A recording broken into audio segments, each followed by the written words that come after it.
ECG IPO का ECG हम करते हैं हमारे मार्केट एक्सपर्ट के साथ, जहां पर हम जानते हैं कि अपकमिंग आईपीओ आपके लिए मौका है या धोखा। तो रवि जी, अब हम डिस्कस कर सकते हैं आईपीओ और एसएमई वाले, जो जयंत कौशिक जी जिसका इंतजार कर रहे हैं शुक्रवार रात से। जी, सबसे पहले तो शुरू करें हम लोग। तो पहले मैं हाँ मेन बोर्ड के आईपीओ पे आता हूं, और मेन बोर्ड पे जी। हमारे पास दो आईपीओ इस समय है। पहला है यहाँ पर भारत कुकिंग कोल, और दूसरा ओके। है एमंग मीडिया लैब। अब अगर मैं अमागी। स- स- आई हाँ, थिंक सॉरी, अमागी है ये सर। अमागी media labs. तो इस समय अगर देखिए, मैं भारत कुकिंग कोल की बात करूं तो आपको जी। याद होगा, इस पे हम लोगों ने थोड़ा सा अपडेट बीच में लिया था, लेकिन कहा था डिटेल जो है वो डिस्कशन बाद में करेंगे। तो आप ये देख पा रहे हैं कि इसका जो पूरा का पूरा इशू है वो है करीब 1071 करोड़ के आसपास का। और जो ये आईपीओ है वो 10 रुपए पर शेयर पे है। और अच्छी बात क्या है, इसकी प्राइस बैंड आप देखिए, ये है 21 रुपए से 23 रुपए के बीच का प्राइस बैंड।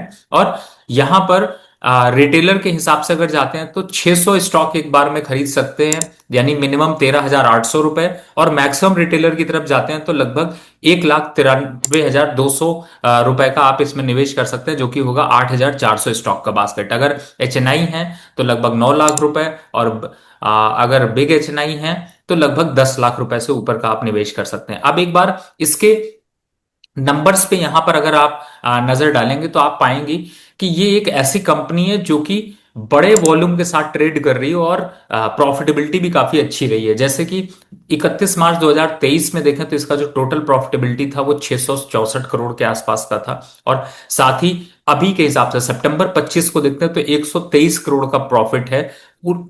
ओवरऑल अगर देखें तो यहां पर जो रिजर्व है वो भी काफी हद तक निगेटिव से आते हुए इंक्रीज होकर के आपको पॉजिटिव की साइड देखने को मिले हैं। हालांकि थोड़ी सी बोरोइंग यहां पर जरूर बढ़ी है, तो वो ये बहुत नॉर्मल है। और मुझे लगता है कि ये एक ऐसा स्टॉक है जिसमें कि एक अपॉर्चुनिटी आपको मिलती है। तो यहां पर इस स्टॉक में एक थंब मिलता है कि आप इस पर निवेश की रणनीति जरूर बनाएं। ये लॉन्ग टर्म और शॉर्ट टर्म दोनों में आपको फिट बैठता है।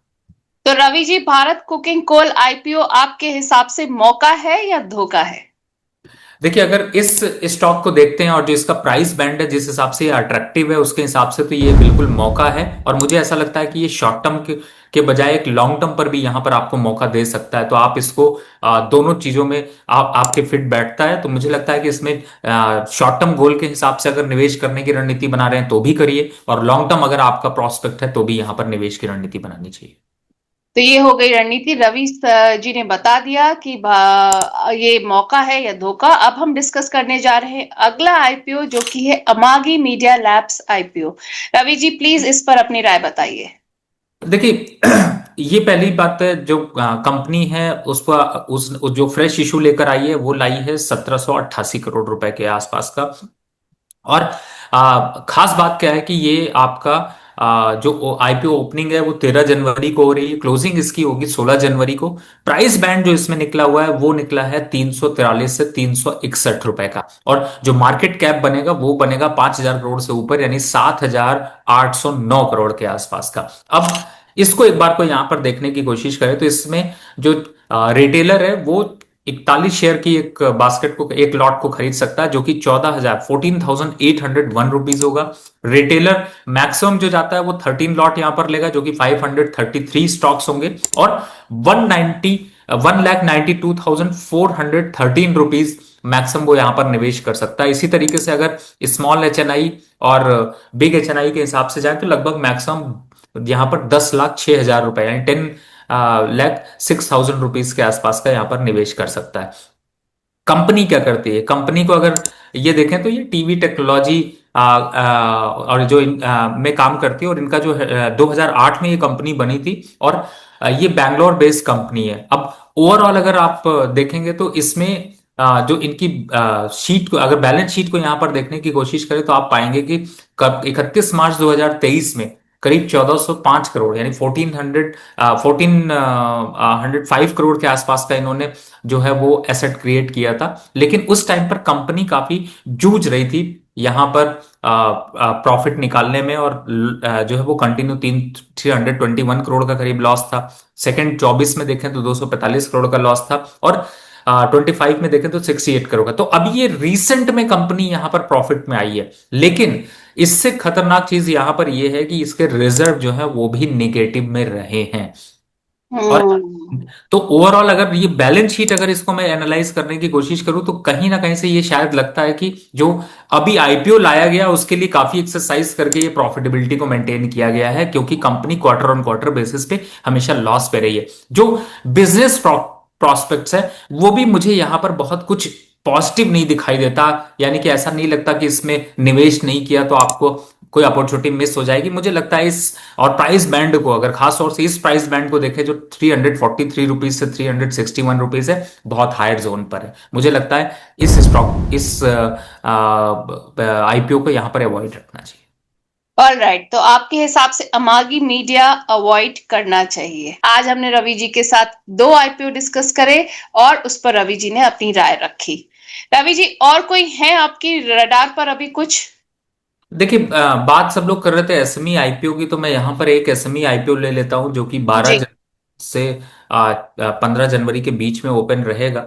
और कुछ उसको भी वहां पर फोकस करते हैं। तो कई वैसे तो कई आईपीओ आ रहे हैं, मैं आपको स्क्रीन शेयर करता हूं, आपको इससे क्लियर जी। होगा। देखें, इस समय अगर हाँ। मैं 9 से 13 जनवरी के बीच में जाता हूं तो डिफ डिफ डिफ रेल टेक्नोलॉजीज एक ये स्टॉक है। दूसरा आपके सामने 12 से 15 जनवरी के में ब्रास इंडस्ट्रीज का है। तीसरा अगर हम्म। आप चाहते हैं तो इलेक्ट्रो सिस्टम का। अब इन तीन में से कोई एक ही चूज करना है, सारे चूज नहीं करने हैं। तो पहले मैं ओके। डी रेल की टेक्नोलॉजीज की तरफ जाता हूं। अब इसमें अगर मैं देखता हूं तो देखिए ये आईपीओ, जब चूंकि एसएमई आईपीओ की बात करें तो ये मैक्सिमम जो है वो 10 करोड़ से लेकर 25 करोड़ के हम्म। बीच में खत्म हो जाते हैं। खत्म हो जाता है। ये 14 करोड़ के आसपास का, 13 करोड़ 77 लाख रुपए का करीब आईपीओ है। मार्केट कैप जो है वो करीब 52 करोड़ के पास बैठेगा। 9 जनवरी को ओपन हो रहा है, 13 जनवरी को बंद होगा, और इसका प्राइस बैंड है 70 से 74 रुपए। लेकिन सीधे हम लोग इसमें रिटेलर के हिसाब से अगर जाते हैं तो आप ये देखेंगे कि करीब 2.5 लाख रुपए का मिनिमम इन्वेस्टमेंट होगा, और साथ में अगर मैक्सिमम साइड पे जाते हैं तो लगभग 9 लाख रुपए का इन्वेस्टमेंट होगा। लेकिन इंपॉर्टेंट क्या है यहां पर ये पकड़ना कि क्या यहां पर अपॉर्चुनिटी निकल रही है। तो बिल्कुल अगर देखते हैं तो नंबर्स के हिसाब से देखें तो देखिए बहुत छोटी कंपनी है, बहुत छोटी हम्म। पे काम करती, लेकिन कंपनी की खास बात यह है कि इसने कंटिन्यू यहां पर प्रॉफिटेबिलिटी रखी है। हम्म। मुझे ऐसा लगता है कि इस समय जो जैसे कंपनी का बिजनेस क्या है, कंपनी का बिजनेस है ये मैन्युफैक्चरिंग करती है रबर पार्ट और कंपोनेंट, इंक्लूडिंग चाहे वो रबर हाउस हो, चाहे असेंबली का हो, या फिर अलग अलग चीजों के लिए। तो कंपनी का जो बेस लाइन है वो काफी स्ट्रांग है, और हम्म। प्रोडक्ट वाइज कंपनी काफी स्ट्रांग है। तो मुझे ऐसा लगता है कि अगर अपॉर्चुनिटी के हिसाब से देखें तो ये एक मौका है, लेकिन बहुत चूंकि ये एसएमई आईपीओ तो सोच समझ कर निवेश सोच करिए, समझ। रणनीति ऐसी बनाइए कि जो कि आपको एग्जिट होने पे आसानी हो। तो मुझे लगता है कि वहां पर अगर देखते हैं तो ये आईपीओ में एक बार को निवेश की रणनीति बनाई जा सकती है, और यहां पर आपके लिए एक मौका जरूर है। ओके, आपके यहाँ पर आपको मौका दिख रहा है। जी। और दूसरा आईपीओ की बात करें तो ये है नार्मदेश। Namdesh brass industry. Generally brass industry के नाम से आप इस आईपीओ को जानते हैं। और इसका जो प्राइस बैंड है, ये जो टोटल पैसा इकट्ठा करना चाहते हैं वो करीब इकट्ठा करना चाहते हैं 50 करोड़ के आसपास का, 44 करोड़ का। और इस समय 12 तारीख को ये आईपीओ खुलेगा, 15 जनवरी को बंद होगा, और मार्केट कैप इसका लगभग 150 करोड़ 160 करोड़ के आसपास होगा। 515 रुपए का आईपीओ ये लेकर आ रहे हैं। लेकिन क्या 515 रुपए इनकी बैलेंस शीट पर काफी स्ट्रांग दिखता है? अगर यहां पर देखते हैं तो 22 रुपए के आसपास, 22 करोड़ का आसपास का आईपीओ का एसेट है, जो कि बढ़कर 63 हुआ है। लेकिन प्रॉफिटेबिलिटी में बहुत कुछ इंक्रीमेंट यहां पर नहीं देखने को मिला। लेकिन जो निगेटिव है वो ये है कि बोरोइंग यहां पर कंटिन्यू ट्रिपल टाइम्स हो गई है, और प्राइस बैंड भी जो ये लेकर आ रहे हैं 500 रुपए, वो बहुत हायर प्राइस पर है। तो मुझे लगता है कि यहां पे ज्यादा इंटरेस्ट आदमी का नहीं बनेगा, तो इसको यहां पर करना है अवॉइड। ये आपके लिए यहां पर मौके की जगह धोखा हो सकता है। ओके, तो आप कह रहे हैं ये यहाँ पे मौके की जगह धोखा हो सकता है, तो सोच समझ कर। जी। अब एक और जो हमने बात जी। करी थी अवाना इलेक्ट्रो सिस्टम की, इसकी बात कर लेते हैं। और इस आईपीओ को अगर देखते हैं तो ये आईपीओ खुला है आपका 12 जनवरी से 14 जनवरी, यानी कि वो आईपीओ 15 जनवरी तक था लेकिन ये 14 जनवरी तक है। इसका प्राइस बैंड जो रखा है वो 56 से 59 रुपए के बीच में है। मार्केट कैप जो जनरेट होगा वो होगा 133 करोड़ रुपए का। 35 करोड़ रुपए करीब कंपनी इकट्ठा करेगी। और ओवरऑल अगर यहां पर देखते हैं तो 10 रुपए की फेस वैल्यू के हिसाब से ही आया है। और मिनिमम जो इन्वेस्टमेंट है, वैसे मैं आपको बार बार मिनिमम इन्वेस्टमेंट की तरफ जो बात करता हूं, देखिए मेन बोर्ड जो आईपीओ होते हैं उसमें आप 14 से 15 हजार रुपए मिनिमम इन्वेस्टमेंट रिटेलर करता है। लेकिन जब एसएमई आईपीओ की बात करते हैं तो लगभग 2 लाख से 2.5 लाख रुपए के बीच में मिनिमम इन्वेस्टमेंट बनता है। यानी कि आपको मिनिमम क्वांटिटी जो निवेश कर सकते हैं वो इतनी ही कर सकते हैं, उसमें कोई 10-15 हजार रुपए निवेश नहीं कर सकते हैं जब तक लिस्ट नहीं होता है। मैक्सिमम साइट पे जाते हैं तो जो बिग एचएनआई है वो 10 साढ़े 10 लाख रुपए का करीब निवेश कर सकते हैं। अब आते हैं जो अट्रैक्शन है वो ये देखते हैं। देखिए अगर एसेट देखें तो 28 करोड़ से बढ़ के 53 करोड़ की तरफ बढ़ा है। और प्रॉफिटेबिलिटी भी कंटिन्यू लगभग पॉजिटिव से बढ़ती हुई इंक्रीज होकर के 6 करोड़ के आसपास पहुंची है। दूसरी तरफ है बोरोइंग भी लगभग कांस्टेंट घटी है, ना कि इंक्रीज हुई है। तो मुझे ऐसा लगता है कि ये आईपीओ जो ये प्राइस इस समय दिखा रहे हैं इस पर, यानी कि 56 से 59 रुपए के बीच में, यहां पर आपको एक मौका मिल सकता है निवेश के लिए। और खास तौर से इस हिसाब से अगर देखें तो मुझे ऐसा लगता है कि जो कंपनी मैन्युफैक्चरिंग पे डील कर रही है उसके हिसाब से इसके फंडामेंटल काफी स्ट्रांग है। बाकी हम लोग और डिटेल पे इसका डिस्कशन करेंगे जब ये लिस्ट हो जाएगी, लेकिन अभी के हिसाब से आपके लिए मौका है। ओके, तो हो गया आईपीओ का ईसीजी भी हमारे दर्शकों के लिए, उनको पता चल गया कि आईपीओ में कहाँ मौका है और कहाँ है धोखा। रवि जी, आप अपनी स्क्रीन शेयर अप करना बंद कर सकते हैं। और हमारे सारे मेंबर्स जो हमारे साथ आज जुड़े शो के लिए, आपका थैंक यू सो मच। और thank you Ravi ji for coming on this show. Disclaimer sir. जिन भी स्टॉक्स की मैंने चर्चा करी इसमें मेरी पर्सनल पोजीशन नहीं है, लेकिन क्लाइंटों को ऐसा सजेशन मास्टर ट्रस्ट की तरफ से गए हुए। Thank you everyone for joining. I hope आपको हमारा शो पसंद आया हो। नमस्कार।